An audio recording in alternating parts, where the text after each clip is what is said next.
नमस्कार दोस्तों, स्वागत है आप सभी का रियल न्यूज़ उमरा में। आज उमरा गांव में जो है पगड़ी संभाल जट्टा से जो मनदीप नाथवान भाई साहब यहाँ पर पहुँचे हैं, सभी गांव वालों ने बहुत अच्छा इनका स्वागत किया है। इनसे बातें करेंगे क्या इनका मोटो है यहाँ आने का, क्या मकसद है। आप जुड़े रहे वीडियो के साथ।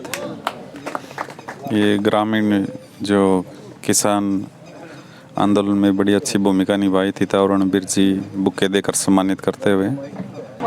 ये देखो बहुत भारी संख्या में जो है किसान यहाँ पर आए हैं। मसाल जुलूस यात्रा है। ये देखो जो मसाल है ये जलती रहेगी जब तक ये टिकरी बॉर्डर पर ना पहुँच जाती।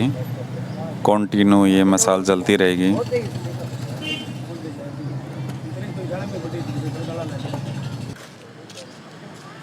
जी संदीप सेवाग जी और इनके साथ आए हुए तमाम किसान योद्धाओं का गांव उमरा में पहुंचने पर हार्दिक अभिनंदन करता हूं, स्वागत करता हूं। उमरा गांव के किसानों, प्रधान जी, साथी मनदीप, सभी सम्मानित साथियों, साथी ने काफ़ी बड़ी बड़ी बातें कर दी। हम तो सेवादार हैं, सारे मिलके चलेंगे तो बड़े हैं कि एकला आदमी कोई बड़ा नहीं। आज ज़रूरत है एक मजबूत किसान लहर खड़ी करने की। मोदी ये कह रहा है अभी मोर्चा तोड़ना है। मोदी के जो सिपा सलार है वो मोर्चे के खिलाफ लगे हुए हैं। वो कहता है दोबारा किसान नहीं इकट्ठे होंगे, क्योंकि मोर्चे ने सरकार को टक्कर दी है। इसलिए सेंटर सरकार और स्टेट सरकार जो किसान संगठनों का एका है उसको तोड़ना चाहती है। हम चाहते हैं भी संयुक्त मोर्चा तगड़ा हो। यदि अपने हक लेने हैं तो मोर्चा हमारे लिए वरदान है। मोर्चे को हमें तगड़ा करना पड़ेगा। बहुत से संगठन काम करते हैं। मेरे साथी ने कहा कोई काम करता हो अच्छी बात किसान के लिए, कोई द्वेष नहीं है हमारा किसी के साथ। कुछ काम करने के तरीके अलग हो सकते हैं। यदि आप सारे मिलके चलेंगे तो ज़्यादा बड़ी लड़ाई जीत पाएंगे। बहुत बड़ी लड़ाई की बात कर रहे हैं। एमएसपी की जो मांग कर रहे हैं, यह कानून, काले कानूनों से भी बड़ी लड़ाई है। आप तो खरीद गारंटी की बात कर रहे हैं, सरकार खरीद से भाग रही है। आप कर्ज मुक्ति की मांग कर रहे हैं, सरकार कर्जा माफ़ नहीं करना चाहती। और ये बहुत बड़ी लड़ाई है। बड़े शाहूकारों को तो कर्जा माफ़, बड़ी बड़ी कंपनियों का तो कर्जा माफ़। जब किसान मजदूर की बारी आती है तो खजाने में पैसे नहीं हैं। अंदाज़ा ये लगाया जा सकता है अभी सरकार कारपोरेट के दबाव में चलती है। टैक्स का पैसा जो हम देते हैं सब लोग, ये सरकारें हमारे पैसे से चलती है। जो हेलीकॉप्टर है, जो जहाँ मोदी की गाड़ी है, वो भी जनता के पैसे से चलती है। टैक्स का पैसा खजाने में जाता है, जिसका प्रयोग आम जनता के भलाई के लिए होना चाहिए था इस्तेमाल, मगर वो पैसे का इस्तेमाल सरमाएदारों के लिए हो रहा है। उस खजाने में हिस्सा मांग रहे हैं। अपने को हिस्सा देने के लिए तैयार नहीं है। इसलिए हक लेने के लिए लड़ना पड़ेगा, छीनना पड़ेगा हक। आज स्कूलों में अध्यापक गायब है, पढ़ाई वाला ख़त्म कर दिया काम। चिट्टा स्मैक पंजाब में सुना करते थे, पंजाब के जवानी को तबाह कर दिया जिसने, चिट्टे और स्मैक ने। आज वो चिट्टा स्मैक हमारे गांव तक आ गया। अभी ये मशाल यात्रा चल रही है, ये कहाँ ठहर रही है, कितने लोग हैं, ये क्या बोल रहे हैं। सीआईडी साथ साथ घूम रही है, कहाँ खाना खाया, सब उनको जानकारी है भी ये किधर किधर जा रहे हैं। चिट्टा आ रहा है, स्मैक आ रही है, ये भी उनको जानकारी है। मगर सरकार उसे रोकना नहीं चाहती। सरकार को पता भी ये चिट्टा स्मैक का नशा करेंगे ना तो ये पढ़ाई की बात करेंगे, ना ये रोज़गार की बात करेंगे। इसलिए वो समझते हैं भी चिट्टा स्मैक जे पिएंगे तो हमारा राज लंबा चल जाएगा। मगर हमें जागना पड़ेगा। हमें दिल्ली आंदोलन ने ये ताकत बख्श दी है कि हम इकट्ठे होकर लड़ सकते हैं और जीत सकते हैं। बहुत बड़ी बात इतिहास में हुई है दिल्ली आंदोलन वाली। शायद अपा 50 साल भी ना जाग दे इन काम को करने, इन ऐसे इकट्ठे होने में शायद 50 साल लग जाते। और 50 साल का काम 1 साल में हो गया। अब और तेज़ी से काम करने की ज़रूरत है। समझना पड़ेगा भी ये लड़ाई कारपोरेट के ख़िलाफ़ है, बड़ी कंपनियों के ख़िलाफ़ है। हमें ये लगता है भी सत्ता बदलने से सिस्टम ठीक होगा। जितने राज करने वाले लोग हैं वो कारपोरेट के पैसे से चलते हैं। जब चुनाव होता, आदमपुर का चुनाव था, हम आदमपुर के चुनाव में गए थे भी सरकार को रहो, मगर वो पैसा काम कर जाता है। गरीब आदमी बीमार है, गरीब आदमी के पास मकान नहीं है, वो पैसा कारपोरेट से आता है, वो पैसा फेंकते हैं, इलेक्शन जीत जाते हैं। हमारी साफ समझदारी है भी चुनाव से राज तो बदल सकता है, व्यवस्था नहीं बदल सकती। ये व्यवस्था लुटेरे लोगों के हाथ में है। मोदी उस विचारधारा से संबंध रखता है जो विचारधारा अंग्रेजों के साथ थी। इनका इतिहास गद्दारी का इतिहास है। आज देशभक्त बन गए, राज कर रहे, सेंटर में भी राज उनका और स्टेट में भी राज उनका है। ना तो वो शिक्षा की बात करते हैं, ना रोजगार की बात करते हैं, वो बात करते हैं धर्म की। धर्म के नाम पर आदमी छेती चक्कर में पड़ जाता है, इसलिए धर्म का नाम सहारा लो। बहुत समय मंदिर और मस्जिद के नाम पे इन्होंने वोट लिए, अब ये धर्म का सहारा लेते हैं। चुनाव में भी ये जाति का सहारा लेते हैं। ये देखते हैं भी किस इलाके में किस जाति के लोग ज़्यादा है। जिस जाति का आदमी खड़ा हो गया वो कहता है ये तो मेरी जाति का आदमी है। जब वो जीत जाता है वो जाति का नहीं रहता, वो सरमाएदारों का बन जाता है, वो कारपोरेट का बन जाता है। यदि उस जाति के सभी लोगों को रोजगार मिल गया हो फिर तो हमें ये बात मान लेनी चाहिए भी मेरे को अपनी जाति को वोट देनी चाहिए, उसी को जिताना चाहिए।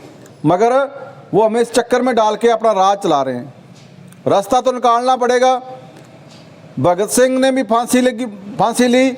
बहुत से देशभक्त आज़ादी के लिए लड़ी और कुर्बानियाँ दी। भगत सिंह को शहीद आज़म का खिताब मिला है क्योंकि भगत सिंह ने जेल में बैठ के कुछ किताबें पढ़ी, पढ़ने के बाद कुछ किताबें लिख के गया। वो किताबें हमारे घर तक नहीं पहुंची। हमें नहीं पता भगत सिंह ने क्या लिखा। अभी हमारे घर में तस्वीरें आई हैं शहीदों की। जिस दिन वो किताबें हमारे घर में आ गई उस दिन ये मोदी, ये राज टिक नहीं पाएगा। लोग लठ लेके बाहर निकलेंगे, राज खोस लेंगे। अभी पता नहीं चल रहा हमें कि करना क्या है। इसलिए आज टीवी हमारे घर में है। ऐसे लगता है भी टीवी अब कम बड़ी सरमाएदारी के पास है। हर जो चीज़ हमें वो दिखा रहा है वो हमारे दिमाग में फिट हो रही है। जो बच्चे हैं वो मशहूरी देखते हैं, एडवर्टाइजमेंट आती है और जो टीवी दिखा रहा है वो दुकानदार से जाके वही चीज़ मांगते हैं, वही चीज़ दो जो टीवी पर दिखाई जा रही थी। हर चीज़ पे कंट्रोल है सरमाएदारी का। वो हमें ये कह रहे हैं मरने के बाद स्वर्ग मिलेगा। पिछले जन्म में आपने माड़े कर्म किए थे और अगला जन्म आपका ठीक होगा, इसलिए इस बार तो पाठ पूजा कर लो, मरने के बाद आप स्वर्ग में जाओगे। भगत सिंह कहता है इसी धरती को ठीक करना पड़ेगा। इसी धरती में जो बुराइयां उसे दूर करना पड़ेगा। वो बुराइयां दूर करने के लिए एक बड़ी लहर चाहिए, बड़ी लहर। थोड़े लोग नहीं, बड़ी लहर चाहिए। वो लहर का निर्माण करना चाहते हैं हम। पिछले 17 सालों से लगे हुए हैं। किसी फोटो के लिए, किसी चौधर के लिए यदि इस चक्कर में पड़ गए तो फिर लहर नहीं खड़ी हो पाएगी। हमें मिलके काम करना पड़ेगा। 10 तारीख को टिकरी बॉर्डर पर आओ। ये यात्रा जहाँ जहाँ से गुजर रही है सरकार के लिए चुनौती बनती नजर आ रही है। सरकार कहती है आंदोलन खत्म, हम कहेंगे 10 तारीख को नए आंदोलन का आगाज़ होगा। हरियाणा की धरती से ऐसा आंदोलन उठेगा, सरकार को उसका जवाब देना पड़ेगा। हमें एमएसपी भी चाहिए, कर्जे से मुक्ति भी चाहिए। ये लड़ाई की शुरुआत आप करना चाहते हैं मिलकर। कोई झंडा ले आओ, कोई डंडा ले आओ, किसी का कोई नाम ले आओ, कोई इतराज़ नहीं। एमएसपी चाहिए, संपूर्ण कर्जा मुक्ति चाहिए। ये लड़ाई साझे तौर पे लड़ेंगे। हाँ, कुछ फ़र्क है। हमारी स्टेज से कोई नेता, राजनेता नहीं बोल सकता। किसी पार्टी से चंदा लेके नहीं चलते, किसी सेठ से चंदा लेके नहीं चलते, क्योंकि लड़ाई उनके खिलाफ है। माइक उनके पास नहीं जाता कभी हमारा। नहीं जी ये तो एक्स MLA जी तो आ रहा है, इसको दे दो ना। एक भी बंदा हमारी स्टेज पर नहीं बोलेगा जिसमें जो राज कर चुके हैं, जो राज के भागीदारी है, सारे जिम्मेदार है इस जो हमारे पे बीत रही है। क्योंकि राज करने वाला भी उतना ही जिम्मेदार है, जिसने राज कर लिया वो भी उतना जिम्मेदार है। हमारे लिए कुछ करना नहीं चाहते, वो राज ही प्राप्त करना चाहते हैं। इसलिए कुछ नए मापदंड हमें तय करने पड़ेंगे। आप सब साथियों ने हमारा स्वागत किया, साथी मनदीप का, और जितने साथी आप बैठे हो सबका शुक्रिया। मैं उम्मीद करूंगा कि 10 दिसंबर को आप टिकरी बॉर्डर पे आओगे। बड़ी संख्या में लोग टिकरी बॉर्डर जा रहे हैं। जहां स्टेज लगी थी वहां तक मार्च करेंगे। हा हुल्ला करने के लिए टिकरी बॉर्डर नहीं जा रहे, बल्कि अपने आने वाले बच्चों के भविष्य के लिए कुछ ठीक फैसला करके वहां से आएंगे कि वो धरती हमारे लिए धाम बन गई। टिकरी धाम बोलते थे उसको, आप उसी धरती से नया ऐलान करेंगे। मार्च महीने के पहले हफ्ते या फरवरी के एंड में जब बजट सत्र होगा, विधानसभा की तरफ कूच करेंगे। 1000 2000 नहीं, 50,000 लोग लेके चलेंगे। सरकार को झुकाने का काम करेंगे, बड़ी लहर खड़ी करेंगे। अनुशासन में रह के काम करना चाहिए। अनुशासन बहुत ज़रूरी है। कई बार भीड़ फैसला नहीं कर पाती। भीड़ तो एक कलाकार लेंगे, 50,000 लोग आ जाएंगे, गीत गात सुने और वापस चले जाएंगे। 50,000 पे विचारों वाले 5 लोग मिल जाए, वो भारी पड़ जाएंगे।